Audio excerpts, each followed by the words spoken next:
حضرت یونس کو مچھلی کی پیٹ کے اندر 10 سال رکھ کے صحت و سلامت دوبارہ یعنی خشکی میں لے آیا، دوبارہ زندہ یعنی صحیح و سالم یعنی خشکی میں لے آیا، کیونکہ وہ قادر مطلق ہے، وہ جو چاہے کر سکتا ہے۔ حضرت عزیر کو 100 سال مردہ رکھ کے دوبارہ زندہ کیا۔ اس طرح کی بے تحاشا بہت ساری مثالیں ہیں خدا کے قدرت کے متعلق۔ پس رب العالمین ہمارا عقیدہ ہے کہ پروردگار متعال قادر مطلق ہے۔ قدرت خدا کی ان صفات میں سے ہے جو کہ صفات ذاتی ہے، یعنی کوئی زائد بر ذات نہیں ہے بلکہ صفات عین ذات ہے۔ صلوات بھیجئے محمد آل محمد کی ذات پر۔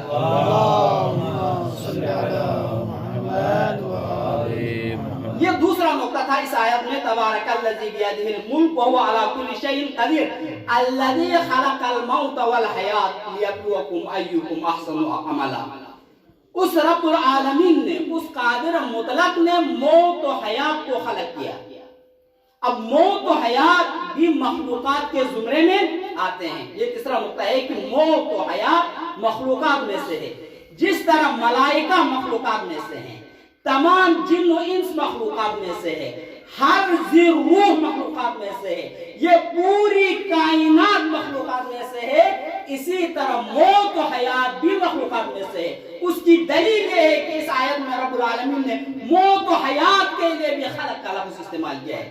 الذی خلق الموت والحیات، وہ پروردگار جس نے موت و حیات کو خلق کیا ہے۔ لیبلوکم ایکم احسن عملا، خلق کرنے کا ہدف اور مقصد اور وجہ کیا ہے؟ تاکہ یہ آزما لے کہ کون حسن عمل بجا لاتا ہے۔ یہ آخری چوتھا نقطہ ہے کہ حسن عمل بجا لانا انسان کے لیے بہت ہی اہم شے ہے۔ انبیاء اولیاء الہی و انبیاء الہی کا عمل تو واقعاً حسن عمل ہی ہوتا ہے، لیکن عام بنی نوع انسان کے لیے اپنے عمل کو حسین طریقے سے بجا لانا ناممکن نہیں ہے تو مشکل ضرور ہے، کیونکہ عمل کو خالص خدا کے لیے بجا لانا بغیر کسی ریا کے، بغیر کسی دکھاوے کے، یہ بہت ہی مشکل ہے، سوائے صدیقین، صالحین اور اللہ کے خاص بندوں کے علاوہ۔ اب دیکھیں امیر المومنین علی بن ابی طالب علیہ السلام ہمارے لیے اسوہ حسنہ ہے، ہمارے لیے نمونہ عمل ہے، ہمارے لیے ماڈل ہے۔ اسی طرح تمام ائمہ اطہار علیہ السلام، 14 معصومین علیہ السلام اور انبیاء کرام ہمارے لیے اسوہ حسنہ ہے۔ ان کا ہر عمل حسن عمل کے زمرے میں آتا ہے۔ انہوں نے دیکھے کس طرح عمل کو خالص خدا کے لیے بجا لایا ہے۔ جب امیر المومنین علی بن ابی طالب نے دشمن خدا و دشمن دین عمرو بن عبدود کو ایک ضربت مار کے واصل جہنم کیا، لیکن اس ایک ضربت کے مارنے میں خدا کی رضایت کو خیال رکھا، خدا کے تقرب اور یعنی خالص خدا کے لیے عمل بجا لانے کو لحاظ میں رکھا، تو وہ ایک ضربت ثقلین کی عبادت پر بھاری ہوئی۔ رسول اسلام صلی اللہ علیہ وسلم فرماتا ہے ضربت علی یوم الخندق افضل من عبادت الثقلین۔ کیونکہ امیر المومنین علیہ السلام نے خدا کی رضایت کے لیے اس عمل کو بجا لایا ہے۔ بہلول عاقل کا ایک واقعہ آپ کے لیے کوٹ کرتا چلوں کہ بہلول عاقل ایک جگہ سے گزر رہے تھے، ایک بستی سے گزر رہے تھے، تو وہاں پر کچھ مومنین مل کے ایک مسجد تعمیر کر رہے تھے۔ یہ بندہ خدا وہاں جا کے ان سے سوال کیا مسجد آپ کس کے لیے بناتے ہو؟ تو ان کو غصہ آیا، یہ کوئی پوچھنے کا سوال ہے کہ مسجد کس کے لیے بناتے ہو؟ مسجد تو خدا کے لیے ہی بنائی جاتی ہے۔ تو اس نے معذرت کر کے آگے نکلا۔ جب یہ کام کلیئر کر کر آپ تو اپنے گھروں کو چلے گئے، تو بہلول آخر آ کر اس مسجد کے دیوار پہ یہ نام ایک بورڈ لگا ہے، اس میں لکھا مسجد البہلول۔ جب صبح وہ عمال سارے وہ بنانے والے آ کے دیکھا تو مسجد میں کسی اور کا نام لگا ہوا تھا، انہیں غصہ آیا، بنائے ہم، زحمت اٹھائے ہم، پیسے خرچ کرے ہم اور نام کسی اور کا لگے، یہ کیسے ہو سکتا؟ انہوں نے اس بورڈ کو اتار کے پھاڑ دیا۔ اتنے میں بہلول آیا اور ان سے کہا کہ یہاں سے بورڈ کس نے اتارا؟ انہوں نے غصے سے کہا کہ آپ نے کیوں لگایا تھا یہ بورڈ ہماری اجازت کے بغیر؟ تو اس نے کہا کہ کل میں نے جو آپ سے سوال کیا تھا کہ مسجد کس کے لیے بناتے ہو، میرا یہ سوال بے محل نہیں تھا، بے جا نہیں تھا. میں یہ جاننا چاہ رہا تھا کہ آپ کا یہ عمل خالص خدا کے لیے ہے یا اپنے نام کو چرچا کرنے کے لیے ہے. اگر آپ کا کام خالص خدا کے لیے ہے تو نام میرا لگے یا آپ کا لگے کیا فرق پڑتا ہے؟ کام تو خالص خدا کے لیے ہے. سبحان اللہ. لہذا کوشش یہ ہونا چاہیے کہ اپنے عمل کو خالص خدا کے لیے بجا لائے. مسجد نبوی میں جماعت ہو رہی ہے، ایک سائل داخل ہوا، سوال کیا ہے ان مسلمانوں میں سے کوئی جو مجھے کچھ دے سکے؟ تو امیر المومنین علی بن ابی طالب علیہ السلام نے اپنے ہاتھ سے نکال کے انگوٹھی دے دی. یہ انگوٹھی کوئی بھاری قیمت کی انگوٹھی نہیں تھی بلکہ عام سی انگوٹھی تھی، تاریخ میں ہے. لیکن یہ ایک سنت کا رسول تھا ہاتھ پہ انگوٹھی رکھنا. اسی طرح اس سنت پر عمل کرتے ہوئے امیر المومنین بھی یعنی انگوٹھی پہنتے تھے. تو یہ انگوٹھی خدا کی رضایت کے لیے اس سائل کو دیا. تو یہ ادا رب العالمین کو اس قدر پسند آئی کہ فوراً آیت نازل ہوئی، انما ولیکم اللہ ورسولہ والذین آمنوا الذین یقیمون الصلاۃ ویؤتون الزکاۃ وهم راکعون. صلوات بھیجیے محمد علی محمد. اللہم صلی علی محمد و آل محمد. سورہ دہر میں دیکھیں کہ پیغمبر پاک علیہ السلام نے روزے رکھے اور افطاری کے وقت مسلسل 3 دن اپنے لیے افطاری جو تیار کیا تھا وہ سائل کو دے دیا. تو رب العالمین کو یہ ادا، یہ صدقہ دینا اس قدر پسند آیا کہ سورہ دہر نازل کیا، وَيُطْعِمُونَ الطَّعَامَ عَلَى حُبِّهِ مِسْكِينًا وَيَتِيمًا وَأَسِيرًا إِنَّمَا نُطْعِمُكُمْ لِوَجْهِ اللَّهِ لَا نُرِيدُ مِنكُمْ جَزَاءً وَلَا شُكُورًا. ہم یہ جو دے رہے تم سے شکریہ ادا کرنے کے لیے نہیں دیتے بلکہ انما نطعمکم لوجہ اللہ، خدا کی رضایت کو حاصل کرنے کے لیے دیتے ہیں. تو عمل کا خالص کرنا عام انسانوں کے لیے یعنی ناممکن نہیں ہے، تو بہرحال کسی حد تک مشکل ضرور ہے اولیاء الہی کے علاوہ.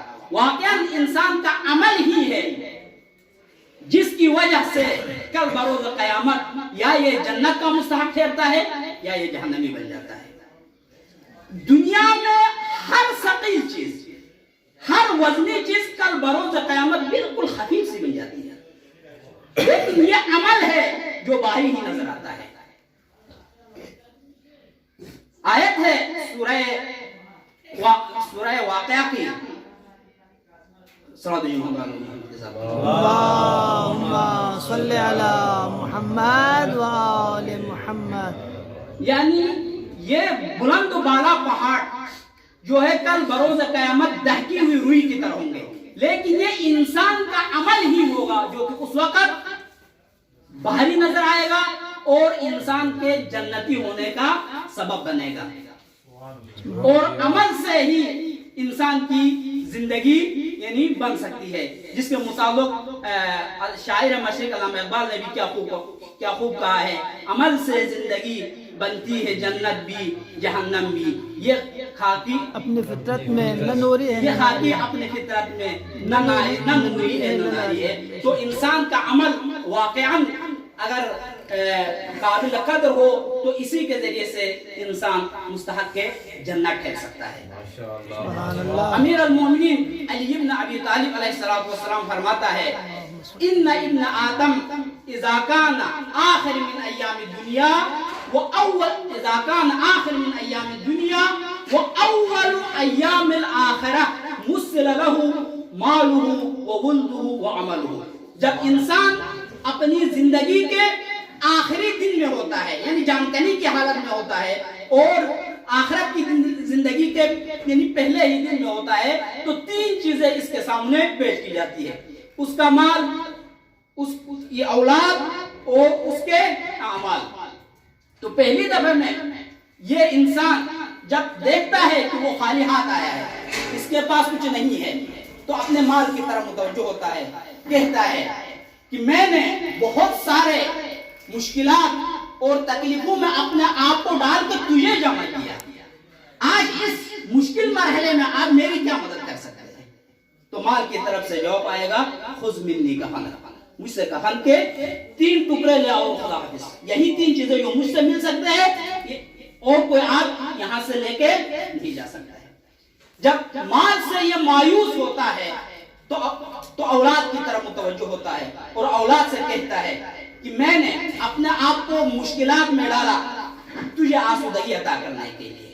میں نے اپنے آپ کو تکلیفیں سہی، مشکلات میں ڈالا، سردی اور گرمی کا پرواہ بھی نہیں کیا تاکہ تو آسودہ حال رہے. میں نے زحمات اٹھا کے اپنے آپ کو برباد کیا تاکہ تمہاری زندگی آسودہ گزرے اور تو کامیاب زندگی گزارے. آج اس مشکل وقت میں آپ میری کیا مدد کر سکتے ہیں؟ تو اولاد کی طرف سے اس کو جواب آئے گا نودی کا الہ حفرتی. ہم یہ کر سکتے ہیں یہاں سے اٹھا کے آپ کو قبر تک لے جا سکتے ہیں اور قبر میں ہی اتار سکتے ہیں. وہاں سے آگے آپ کو اکیلا ہی جانا پڑے گا. اب یہ اولاد سے بھی مایوس ہو کے اپنے عمل کی طرف متوجہ ہوتا ہے اور عمل سے کہتا ہے کہ اے میرے اعمال، تجھے بجا لانا میرے لیے واقعا مشکل تھا، لیکن اس مشکل کو برداشت کرتے ہوئے میں نے عمل کو ترک نہیں کیا. آج میں خالی ہاتھ جا رہا ہوں، آپ کیا مدد کر سکتے ہیں؟ تو عمل کی طرف سے جواب آئے گا نحن قرینک فی قبرک ویوم حشرک حتی القاک عنوعا. میں تمہارے ساتھ آؤں گا قبر میں بھی، میدان حشر میں بھی، یہاں تک کہ میں اور آپ رب العالمین کے برگاہ میں حاضر ہو جائے. تو بتانے کا مقصد یہ ہے کہ انسان جب یہاں سے پوچھ کر کے جاتا ہے تو واقعاً یہی اعمال ہی ہے جو ساتھ لے کے جا سکتا ہے.